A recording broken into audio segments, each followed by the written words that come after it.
Chapter 17 is on manipulative skills.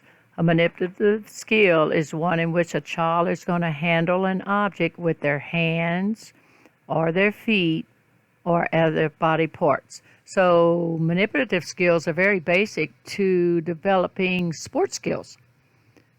Soccer, basketball, softball, tennis, you name it. Many of the sports skills require an object. So we also, in this chapter, have some activities for rope jumping, progressing from individual movements to long rope jumping, where we have turners doing individual rope jumping challenges. The rhythmic gymnastics is also discussed in this chapter. So I want you to know, manipulative skills involve using some type of implement, some type of object, often with the hands, but also with the feet or other body parts, like I just said earlier. You also need to understand that it's all about developing hand-eye coordination or foot-eye coordination, as well as dexterity. So you can use different types of equipment like balloons, hoops, wands, bean bags, balls, loomy sticks, frisbees, scoops. These are all manipulative skills in different types of settings. What you do want to know is that we want soft, slow-moving objects. Soft, slow-moving objects to help reduce the fear of being hurt while catching the object. This is so important for our youngsters, our little ones in elementary PE. So we start them off with an activity that allows them to be successful. We know that. And depending on this success determines how we gradually increase the challenge of the skill with the students. So I want you to know most of these activities will begin with individual practice. They'll each have an object, each have a beanbag, each have a ball. And then we want to move to partner activities. So what are so understand, know that about individual practice and moving to partner practice activities. And then what else? What are some skills basic? Catching, throwing, striking, kicking, and others. So we're going to talk about these. And the first one we're going to talk about is throwing. Before students actually get to stage 1, which is ages 2 or 3, they actually go through some preliminary tosses. For instance, they may toss with 2 hands, underhanded. That would be the first type of toss with a large ball. Remember, the smaller they are, the younger they are, the larger the object you want. So a beach ball would be awesome, that the fear factor is reduced with a beach ball. Then the second preliminary toss would be where they would actually take a one-hand underhand toss, a one-handed throw, kind of like pitching in softball or slow pitch. Okay? Then you progress to the stage 1. But I want you to know that when you're teaching throwing, you are not concerned with accuracy to hit a target. You're concerned with velocity. That is your primary goal when you're trying to develop a mature pattern of throwing in your students. And so what is velocity? Throwing for distance or throwing harder, okay? But you are not trying to get them to be accurate in hitting a target, okay, when you're teaching them to throw. That would be catching is going to be worked on a different day. So in stage 1, they're about between the ages of 2 and 3. Their feet are stationary. Their shoulders are facing you, and there's very little trunk rotation. The next PowerPoint is going to show a picture of a cute little man in stage 1. Notice how our little man is. He has his feet stationary. His feet are about shoulder width apart. There's little or no trunk rotation at all. Notice how the arm is, all the shoulders are facing him. There's very little movement. It's just a toss. And look at the yarn ball. The fear factor is gone with the yarn ball because it's very soft. I've made some yarn balls. They don't look the best, but they're better than nothing. So in stage 2 of throwing, about the ages of 3 to 5 years old, you're going to see a little bit of trunk rotation, a little lateral fling of the arm. The shoulders are still going to be facing you, the person catching the ball. Sometimes they step into the throw, but most of the time their feet are stationary. And again, I'm going to have a picture of my little man in stage 2. So if you see the little man, his arm is kind of, now his upper body is kind of turning a little bit to throw, but the feet are still stationary. He might take a step or he might not. And it's a little bit of upper rotation with the body, but not much. So stage 3 of throwing is around the ages of 5 and 6 years old, and it's very similar to stages 1 and 2 because their feet are still going to be parallel, the body is erect. But what I want you to know, this is when the child usually learns to take a step towards the target, but it's a step with the foot on the same side of the body as the throwing arm. So if you have a right-handed thrower, they're going to take a step with their right arm. And we're going to learn soon that the mature form in stage 4 is taking a step with the opposite foot. But in stage 3, I want you to know they are actually taking, for the first time around the ages of 5 or 6, they're actually taking a step. At least they're taking a step. It's the same. It's the arm. The foot on the same side as the arm that they're throwing with. And eventually they'll learn to use the opposite foot. But for right now in stage 3, they're actually taking a step with the right foot if they're right-handed. There can be some body rotation. There might be a shifting in the weight. But many students never mature beyond this stage unless they're shown. I've seen that. I've seen it in junior high. I've seen it in high school, where if they're never shown, they'll stay in stage 3. Stage 4 is your mature form of throwing. This is where the thrower uses the rule of opposition. Well, what is the rule of opposition? The rule of opposition means I'm going to use the opposite foot to step forward when I'm throwing. So if I'm throwing with my right arm, I should take a step forward with my left arm. So that's the law of opposition, or the rule of opposition. And why do we do that? For balance. Your left foot should be taking a step forward while your right arm is throwing the ball. So a lot of times you'll see step, turn, throw. But notice they also talk about the weight on the back leg, and there should be a transfer of weight to the front leg when you follow through.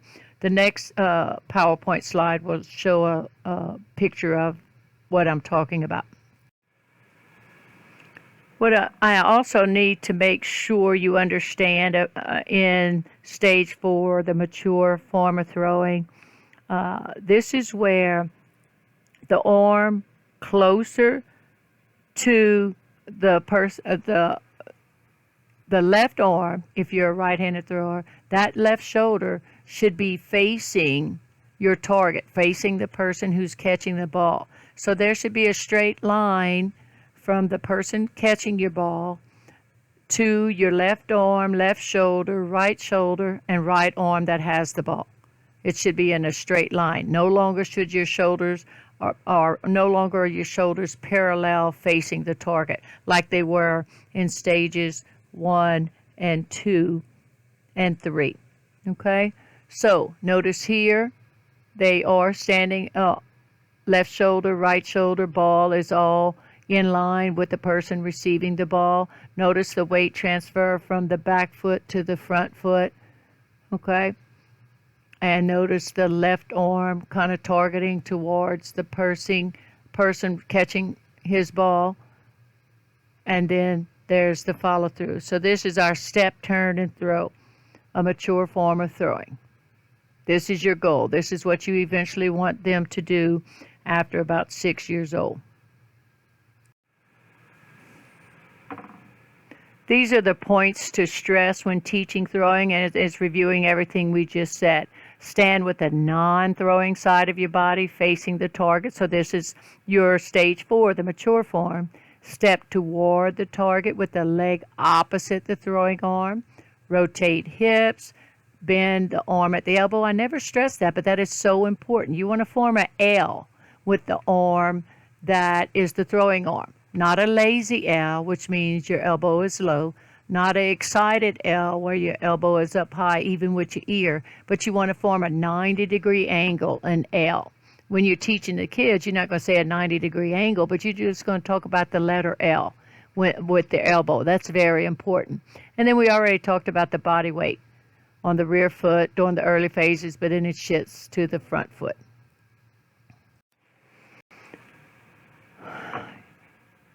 Here are some teaching tips on page 353 that I want you to know, and it sums up what we've been saying, except it has a few good points that I haven't mentioned yet. Like, for instance, number 1, you want to offer a variety of objects. So I want you to know these 3. Offer a variety of objects when you're having the students practice throwing.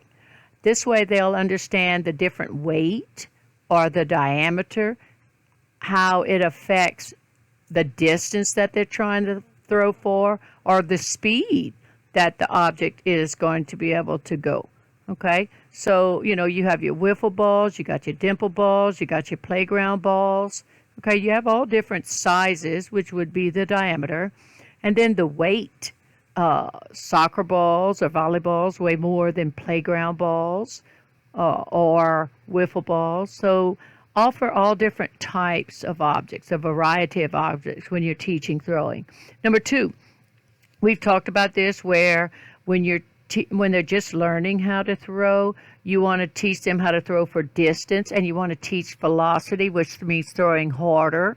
Okay, and we do not want to teach be concerned with accuracy in order for them to hit a target. So when we work on throwing, we work on throwing. And so number 3 says, you're going to work on throwing one day or at one time, and then the same day if you want to work on catching, but your emphasis at first will be on throwing, and then the next 5 or 10 minutes your emphasis would be on catching. Okay, you could be doing the same drills, but you don't want to put an emphasis on throwing and catching at the same time. Okay, let them focus on one and then focus on the other. They're saying many children's throws will be inaccurate and hard for a partner to catch.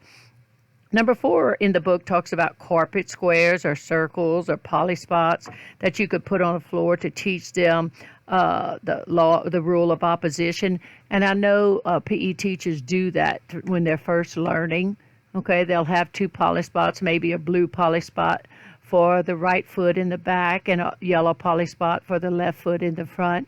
Okay, and then that way they'll know what foot to step forwards with.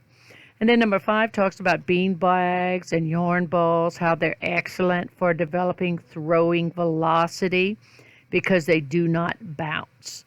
Bean bags and yarn balls. And I totally agree with that. Our second manipulative skill is catching. And we're going to use 2 hands or your hands to stop and control a moving object when we're catching it. But I want you to know, and you may not realize this, it's really important that you understand catching is harder to learn than throwing. Catching is harder to learn than throwing because the children have to track that ball. They have to watch that ball. They got to see if it's going straight to them, or do they have to take a step forward, a step back, a step to the left, or a step to the right. They have to track that ball while it's moving in its path. And that's difficult.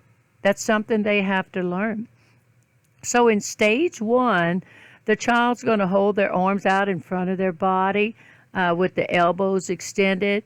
They might be bent in like a trapping type of movement, but they often turn their head away because and close their eyes because of the fear factor.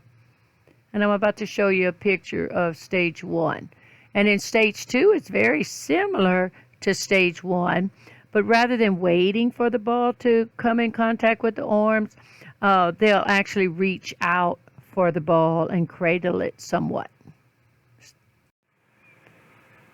So here's our young lady in stage 1, where she actually has her elbows out, her hands out, trying to catch a big ball. I don't know if I'd do a volleyball or something because I would be concerned with the fear factor, but because I love starting with beach balls, or balloons, balloons to beach balls, then maybe to soccer ball or volleyball. But this is an example of stage 1.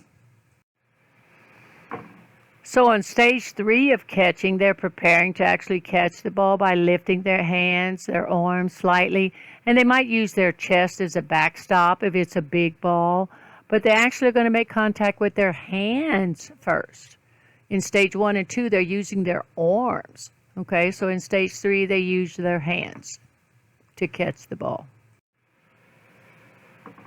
So I want you to know in stage 4, this is their final stage of catching, which occurs about the age of 9 years old, where the child catches with the hands. Okay, they start using the hands in stage 3. Okay, but in stage 4, they actually catch with both hands. Okay, and this is where you would teach the students about giving. Okay, notice I have it in quotation marks, where you actually reach for it, but you bring the ball towards your body to help absorb the force while catching it. Okay, so that's called giving. All right, and you always want your legs bent a little bit at the knees, and your feet hopefully are going to move whichever way, forwards, backwards, left, or right, when catching the ball. But this is our final stage of catching, our 4th stage. So what are some points to stress? I can't say enough about the first one, you need to maintain visual contact. You need to keep your eye on the ball the whole time. What I like to do when I used to teach City League and I'd have the little ones and stuff, I'd show the ball in front of me, and then I'd move the ball left, right, up, down, behind my back, and I'd watch the 2 or 3 or 4 people in front of me and watch their eyes to see if they're watching the ball. Not watching me, watch the ball. Trying to get them to watch the ball go in the glove, because catching is so important that they watch the ball go in their hands. And by the way, you'll never want to use gloves. You'll never want to bring gloves for elementary PE. You'll always want to do a wiffle ball and not have to worry about any gloves to bring to school. And then the second bullet talks about reaching and absorbing its force, which we called giving. Remember, we had giving in quotations early, the previous slide. Your feet are in stride position rather than straddle position. And you're going to align your body with the object. You're going to step right, step left, or step forward, step back to catch the ball. So we did throwing and catching. Now let's do kicking. Okay, so basically most kicking is like in football, where you have your punting, or you're actually kicking it, place kicking it from a stationary position. But you also have soccer kicking, okay, that could be worked on here. So in stage 1, your body's stationary, kicking foot is flexed to prepare for the kick.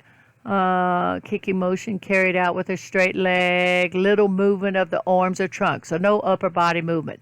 Concentration is on the ball. In stage 2, the kicking foot swings backwards by flexing at the knee, and then it goes forward. And then we have the opposition, where the opposite limb, okay, is what is it doing? When the kicking leg goes forward, the opposite arm moves forward. Here we go with balance again, okay?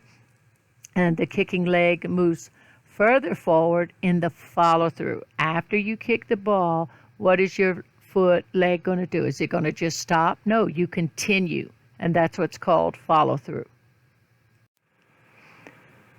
In stage 3 for kicking, you're actually moving towards the object that you're going to kick, which means, you're not stationary. You're actually running towards it, and your legs move a greater distance. So the movement of the upper body counterbalances the leg movement. Okay, so when you kick it forward, okay, what is your upper body doing? It's going to help to balance out. So in stage 4, we actually have the mature kicking style where there's a preparatory phase to this. Okay, so the child runs to the ball, takes a small leap to get the kicking foot in position. Where's that kicking foot? It's going to be swinging backwards. So I want you to know while swinging the leg forward, the student leans back. While swinging the kicking foot forward, the student leans backwards. And then they're going to take a small step forward on the support foot to regain their balance. Okay? So swinging the kicking foot forward, the child leans backwards. Here's our little diagram of the mature form of kicking. Notice in the far right, the preparatory stage where they're running towards the ball. Look at the non-kicking foot on the side of the ball. Notice how the kicking foot is extended far back. And remember, we said when contact is made, the body is leaning backwards. Notice the angle of the legs and the upper body. And then look at the arms at the top on the follow-through, after the ball is kicked. What goes on? Notice the right foot forward, follow through, and the left arm forward for balance. Striking is our next manipulative skill where we're actually hitting an object with some type of implement. For instance, softball when you're batting in softball, or tennis with your racket or racquetball. These are types of striking. So in stage 1, feet stationary, trunk faces the direction of the oncoming object, very similar to phase 1, stage 1 of throwing, okay? Little body force, motion is from the back to the front, okay? Stage 2, now the upper body starts generating some force, the trunk is turned, okay, to the side in anticipation of the ball. You do have the shifting of the weight from the rear foot toward the front foot and have some type of rotation. Elbows, flex, trunk rotation. So let's think of a softball swing when you're batting in softball. For stage 3, the person or the student is standing parallel to the path of the oncoming ball. So picture yourself in the batter's box, the ball's coming at you. So remember we talked about the non-throwing arm in the throwing skill would be facing your target. Same thing here. If you're a right-handed batter, the left shoulder would be facing the pitcher or whoever's throwing the ball to you, and you're parallel. Your shoulder forms a straight line from the left shoulder to the right shoulder. Okay, and that is parallel with the oncoming ball. You do have your weight shifting from the rear foot, and your hips are going to get involved in it now. Before now, all we had was our arms. Remember? The arms were doing most of the work. So you're going to strike the ball. The swing ends with the weight on the forward foot. Your mature striking actually involves a swing through the full range of motion and a smooth transfer of weight from the rear to the front foot. So what are some points we want to stress when teaching striking? You want to track the ball as soon as possible, keeping it in your eyesight, in your view until you hit it. If you have a bat, you grip the bat with the hands together, elbows away from the body, and swing the bat in a horizontal plane. Don't chop at it. Okay, we finished the first part of this chapter, which was talking about the striking, the manipulative skills.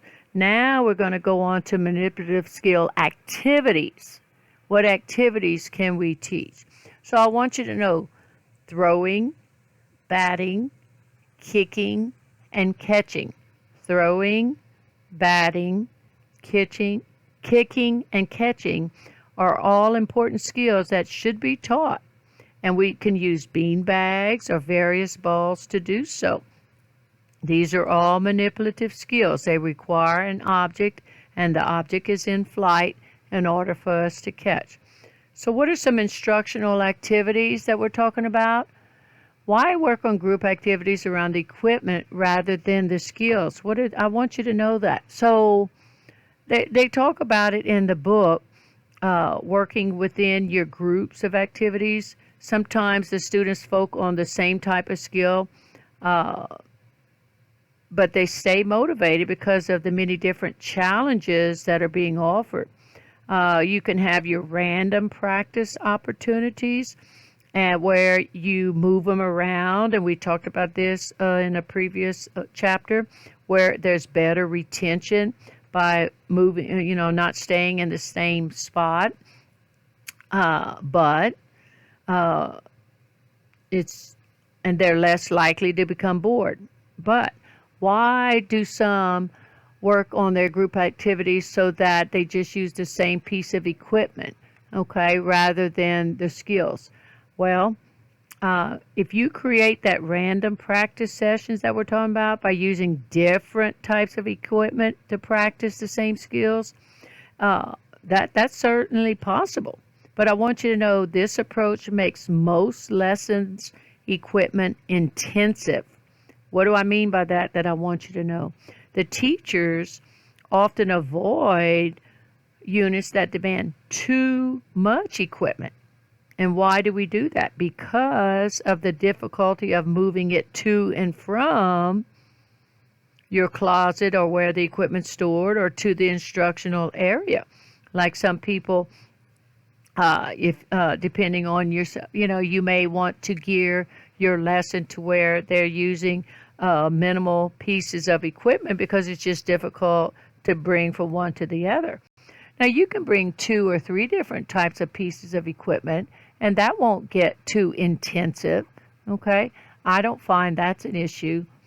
But they're talking about that. Why work on group activities around the equipment rather than around the skill? If you work on it around the equipment, then that means, how many pieces of equipment are you going to have to carry to the playground, to the gym in order for them to practice it? I mean, you can be reasonable. You can have 2 different types of equipment, okay? So what's important? The skill. Yes, the skill is important, and we can introduce it, and we only have 30 minutes anyway. So we can have 2 different pieces of equipment or 3 different pieces. That's not too bad, depending on how many you have to bring out. And you have students to help you. So that's what they mean by intensive. So the equipment and the difficulty getting it to and from your instructional area, whether it's the playground or the gym, this is what they're talking about here. So when we can also do what's called student developed games that I want you to know about. You can reinforce the skills, and it can be enhanced through games that the students create involving that skill that they just learned.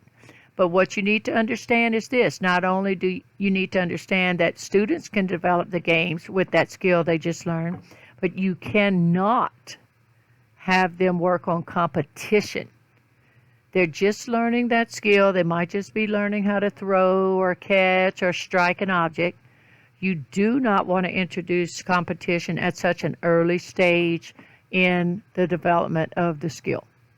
Now, once they've practiced it several days or so, then you could introduce competition maybe at the end of the week, but not the same day they learn how to throw or catch or strike an object. The next little section in our book talks about activities with balloons and beach balls. Okay, they show some instructional cues here that you want to emphasize with the students, catching and controlling with the fingertips, not the palms. You keep your eyes on the ball, move your body into the path. We've talked about that recently when we just talked about catching. Now, this is a good suggestion to do, maybe. You might try it.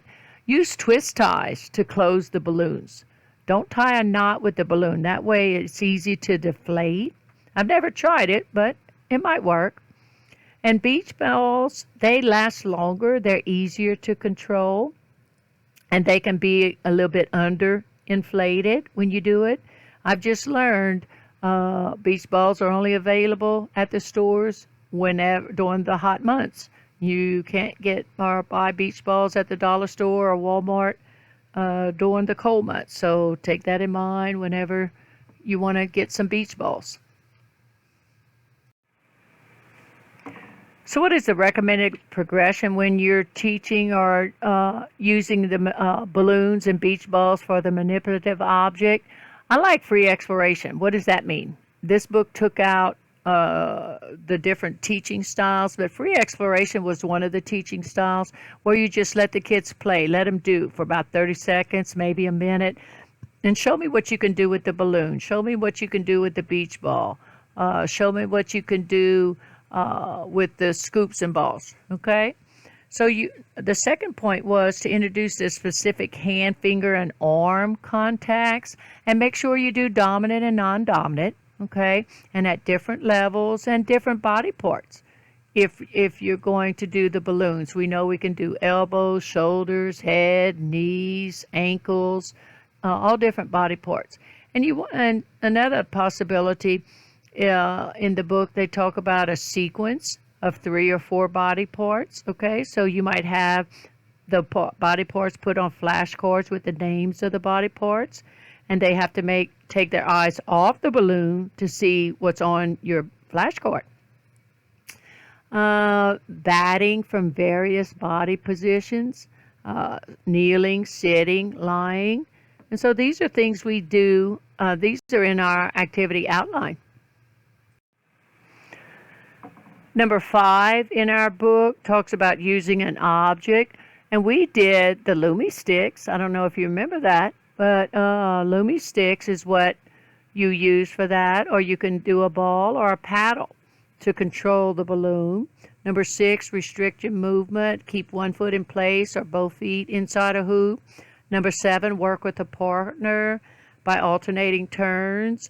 Number 8, introduce volleyball techniques, overhand pass, underhand pass. So you could do it with balloons, then you could do it with beach balls with the young kids. Number 9, toss the balloon up, pick up a hoop and have the balloon travel through the hoop. And then number 10, you have your small groups where they act like they are glued to the floor and you have 1 or 2 balloons. So this is 1 through 10, and these are the activities in your outline. I didn't pick all 10, but yes, you'll have your turn to practice this or teach it.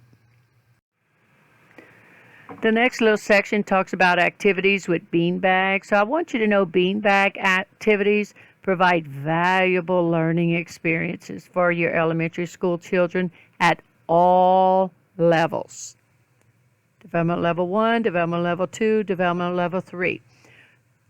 You do want challenging partner activities, naturally when you get to the upper elementary, but you want them to have the beanbags lead up to catching with the hands. And the older students, as I said, you want your challenging activities. And here's some instructional cues. Catch the beanbag softly by giving. Maybe I should have had giving in quotation marks with the hands, arms, and legs. Okay, eyes on the beanbag. It is human nature to take your eye off the beanbag right before you catch it. Right before you catch it. So overemphasize to your students to watch the beanbag go in their hands. Watch the beanbag go in their hands. Toss slightly above eye level. It helps also. For the last PowerPoint slide that talked about beanbags, in your book they have individual activities, tossing to self in place. They have partner activities and group activities. There's numerous activities with beanbags. The next section is activities with balls, where you're actually handling a ball without using other equipment, such as a bat or a paddle. The ball skills are basically 2 types: the eye-hand skill in basketball or volleyball or bowling, and the foot-eye skill or the eye-foot skill in soccer. Okay, so What are some instructional cues? Eyes on the ball, catch and dribble the ball with the pads of your fingers, not the palm. And then a rule of opposition again in the weight transfer. So the instructions with the younger kids are going to begin with individual work, like we've already said, and then they'll progress to partners, and then you actually progress to group activities. So I want you to know that last little part there. With balls, we do individual, progress to partners, and then we also progress to group activities. What are the instructional procedures when using balls? Okay, and I'm repeating myself. Keep your eyes on the ball. Let's see. Oh, I want you to know these. Keep your eyes on the ball. Catch and dribble the ball with the pads of your fingers, not your palms. Use opposition and weight transfer when passing the ball. Okay. They also talk about giving. We've talked about that. They talk about catching above the waist, but your thumbs should be together. And if it's below the waist, the little fingers, your pinkies are together. The only problem you're going to realize is that what if the ball comes at their waist? Do they have their thumbs together or their pinkies together? So try to avoid that. When they're working on catching, try to have the thrower throw it above the waist or below the waist, but not at the waist. Having them practice the skills to the right and left of the body. We talked how hard it is to catch when tracking the ball. Have enough balls available so each student can have one. That is so important, the individual skills here. Juggling is another manipulative skill. That's exciting, and it's new to a lot of elementary school children, but it's challenging and it demands practice. Using the scores is an excellent choice for beginners, the tool that I use in class. But you need to understand, juggling with scores teaches them the correct patterns for the object moving, meaning a figure eight. But what I want you to know, this skill does not transfer easily to juggling with a faster moving object like your tennis balls or your fleece balls. So beware of that. I also want you to know that most of the class will succeed at juggling with scores. They will succeed. However, students will experience many misses where they're not going to succeed. So, because they tire quickly if they are not being successful, you might want to stop and play a little game and then come back to juggling with scores and practicing that.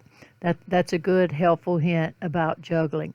So in your book, they have cascading, which is what we do in our activity outline with 1 score, 2 scores, and 3 scores. And then they also talk about reverse cascading. And this is what helps them to learn the movement, okay? But it doesn't transfer too well to juggling with balls. Activities with scoops and balls is another manipulative activity. You can buy them in the stores, or you can try and make them yourselves with gallon jugs and cut it out to make your scoops like that. I don't know how sturdy it would be, but you can try, okay? But it's a great, fun way to practice tossing and catching. We have all kinds of individual activities. They do not specify dominant and non-dominant, but when you're teaching this or the students are doing it, you definitely want to do that progression from dominant to dominant, then dominant to non-dominant, then non-dominant to dominant, then non-dominant to non-dominant. You definitely want to do that progression when you're doing individuals and partner activities. And One Step. I love the game One Step to play with the scoops and balls. So if you introduce rolling or tossing, it doesn't matter what it is. But when you specify that the students are going to play one step in your lesson plan, you have to specify, is it going to be dominant to dominant? Are they tossing? Are they rolling? What are they doing whenever they're playing one step? And basically on one step, if you recall, if you have them roll with the dominant hand and catch with the scoop in the dominant hand, then every time they're successful doing that, both of them take one step back. And you keep doing that and keep doing that and keep doing that as long as they catch the rolling ball or toss ball. But if they don't catch it, both of them move back to the starting line, which is only a few feet apart. So the book also doesn't specify, well, it does a little bit, but not enough great detail as far as I'm concerned, whether you're tossing or rolling with the hand or tossing or rolling with the ball in the scoop. That's another distinction that can be made to make the progression and to make it last longer. Bowling skills. I've done bowling with a volleyball or soccer ball, since you're not going to have bowling balls in elementary PE or junior high PE or high school PE. So you can do it informally, where they start with a two-handed roll, kind of the granny style, where they just roll and then actually progress to the one-handed roll.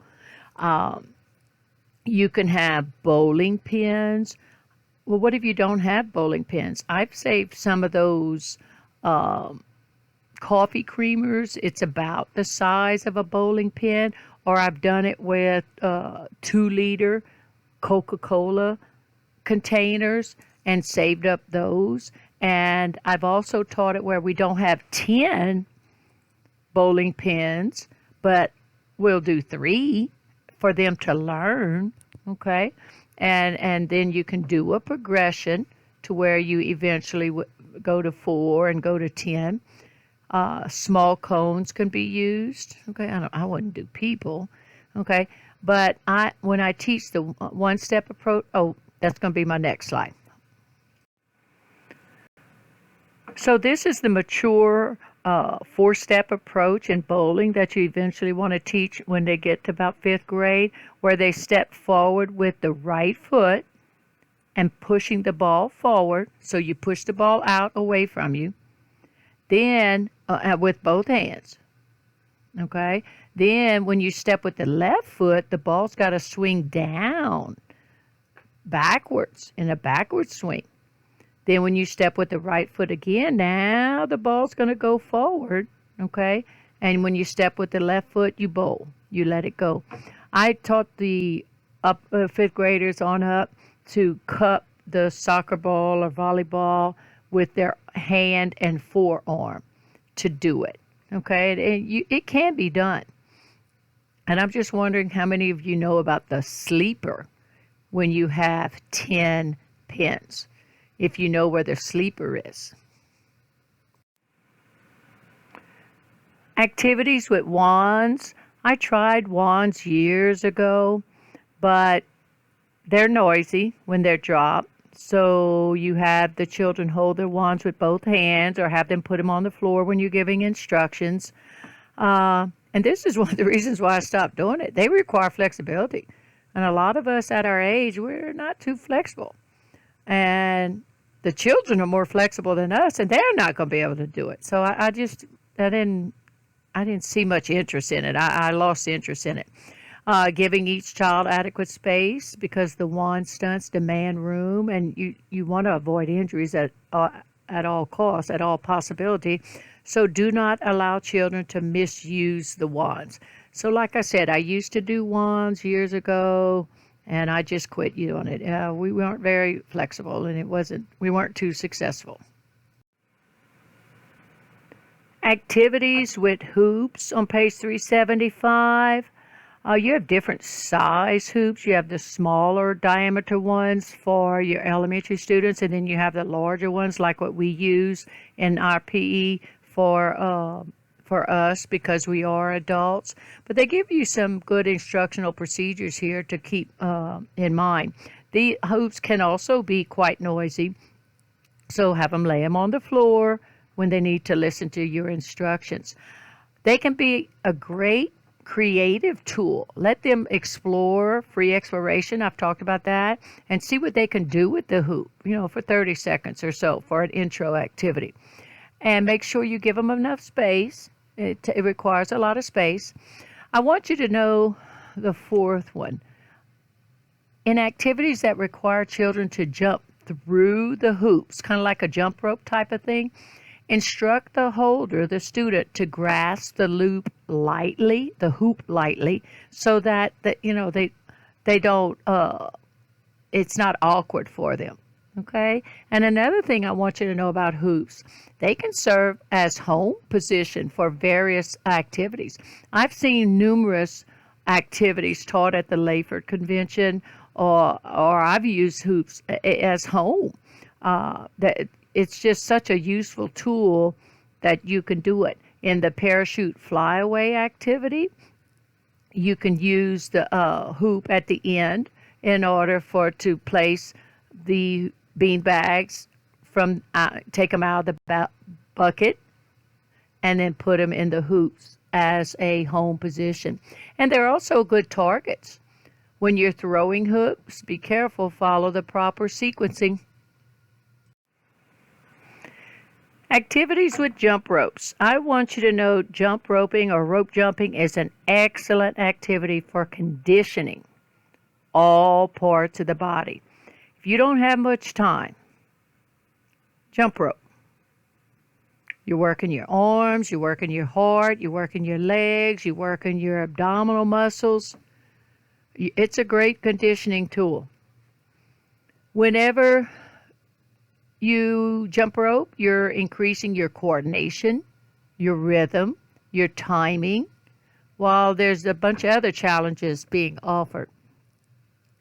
You can design your rope jumping activities to meet whatever needs your particular students or class need, depending on their age or their condition.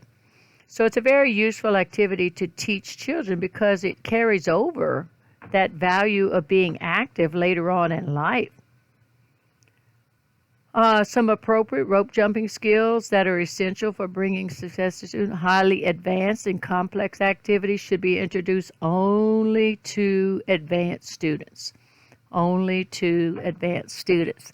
So, they talk about pre-rope jumping skills, how the rope can form a straight line on page 377. That this is where we would start with our little ones, okay? Then the rope can form a circle on page 378. They give you don't have to reinvent the wheel. You don't have to make up things. It's there for you. You read it, you pick which ones you like, and that's what you would use for the students. They also have rope forming various figures. And then they have partner activities and group activities in your book for ideas. Long rope jumping is an excellent activity for beginning jumpers. Okay? Your ropes, the length of your ropes can be anywhere from 9 to 14 feet. You usually have it typically around 12 to 14 feet. The exact length really depends on the age of the students because the longer the rope, the harder it is to turn. For your little ones, your primary grade students, you want to use individual jump ropes to teach beginning skills. They're shorter, easier for the young kids to turn. Another alternative is to fasten one end of the rope with a snap to an eye bolt fixed on a post or to a fence. And that way when they're learning how to turn, it's not quite so easy. There's chants that are offered in the book that are great for the little ones. And in front of you right here, I have some instructional procedures on how to teach long rope jumping that I want you to know. So I want you to know groups of 4 or 5 students are best for practicing long rope skills. I like even numbers because 2 people are turning if you don't have one end of the rope hooked up to the fence. but two people are turning the rope and two people are jumping or taking turns jumping, and then you can just switch them out real quickly and easily, and everybody's getting the same amount of practice time. Number two, I want you to know turning the rope is difficult. It's a difficult skill for the young children. So I want you to know, tell the students they must learn to turn the rope before they can learn to jump. They must learn to turn the rope before they can learn to jump. Learn to jump. So effective turning, I want you to know, is one key to successful jumping. If you have two people turning the rope, one might turn it a little bit faster than the other. Or one group might be turning it a little bit faster than the other. And that's going to affect the jumpers. They may be challenged whenever they go from a slow turner to a fast turner. Number three talks about when teaching students rope turning, focus on these key points. The elbows should be close to the body, and they just turn the forearm, the thumbs up when you're turning, and hold the rope in front of the body at the waist level, okay, perpendicular to the rope. I want you to know, number four, motivate students by having them turn the rope under a lively bouncing ball. This is a way to teach them how to turn. Just have a ball bouncing there, and now they got to turn the rope, okay, underneath that bouncing ball, and that teaches them how to turn the rope. Children of all ages can perform a long rope jumping skill, okay, to check to see if they're ready, see if the children are capable of jumping in place with both feet leaving the ground simultaneously, okay. Then number six, I want you to know, teach the children the terms. We need to teach them the terms to describe how to enter the long jump rope. You need to teach them what front door is, and you need to teach them what back door is. Front door is when the rope is turning forwards or towards the jumper, and back door, it's turning backwards or away from the jumper. There are some instructional cues for long rope jumping skills. We have introductory skills on page 380. We have intermediate skills with routines and chants on page 381 for long rope jumping. And then it goes on to do double dutch, two rope jumping.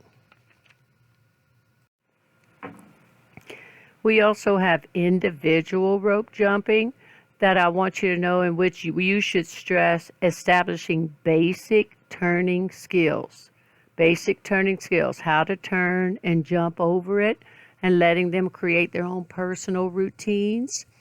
This individual rope jumping is really good for conditioning for certain sports. So there might be something, or you might just want to lose weight. Because rope jumping is rhythmic, you could add music, and that would be a great natural progression. Okay, so we have several types of rope. The one that's most popular is the licorice or the solid plastic ones. Okay, and then you have the beaded or segmented ropes that many people have. I have the solid plastic. Again, the rope length is just going to be depending on the height of the student. And how do we determine that? Have them stand on the rope and do the hands of the rope meet their armpits, and then that's a good length. That's how you can tell that it's the right length for that particular student. For your primary grades that they cannot jump, by third grade most of them can. Okay, so on page 386 they talk about the fast time rhythm. I want you to know the difference between the slow time rhythm and the fast time rhythm. In slow time, they jump over the rope, and then we do what's called a rebound, which is basically another little hop before they jump over the rope the next time. And on fast time, that rope is turning fast. Every time they jump, that rope is going underneath them. There's no second jump in between the next time the rope goes underneath their feet. So slow time and fast time. And then you'll see the basic steps on page 386 and so forth. And they talk about in their little paragraph before they start with all the different activities. The first 6 activities should be taught in slow time, and then you introduce fast time for all of them. Side swing, double side swing and jump, 2-foot basic step, alternate foot basic step, bird jumps, and swing step forward. Those 6 should be taught and mastered in slow time, then you introduce fast time. They also have a bunch of others listed here for you. You also have individual rope jumping with partners, and there's a good picture there now. You would have to have a much longer rope for someone to jump with you, but you could make it fun and partner them up. For rhythmic gymnastics, we've pretty much gotten away from that in elementary PE just to the safety issues that they possess. But here you can see some how there's balance, poise, grace, and flow. You can use various equipment, balls, jump ropes, hoops, ribbons, and clubs. The music should be instrumental, light, lively, enjoyable. And it just offers an opportunity to develop group routines where the class has to work together. But we've pretty much done away with gymnastics in elementary PE. What are our takeaways from manipulative activities? Now, I have 2 Roman numerals in our activity outline because there is such a vast amount of activities involving objects that we use in PE that will help them develop sport skills later on. We know we're working on hand-eye coordination and foot-eye coordination as well as dexterity. And using various manipulative skill activities can help support multiple units of instruction throughout the PE curriculum. There's just so many. And our emphasis during these activities should be placed on providing a progression, a proper skill progression.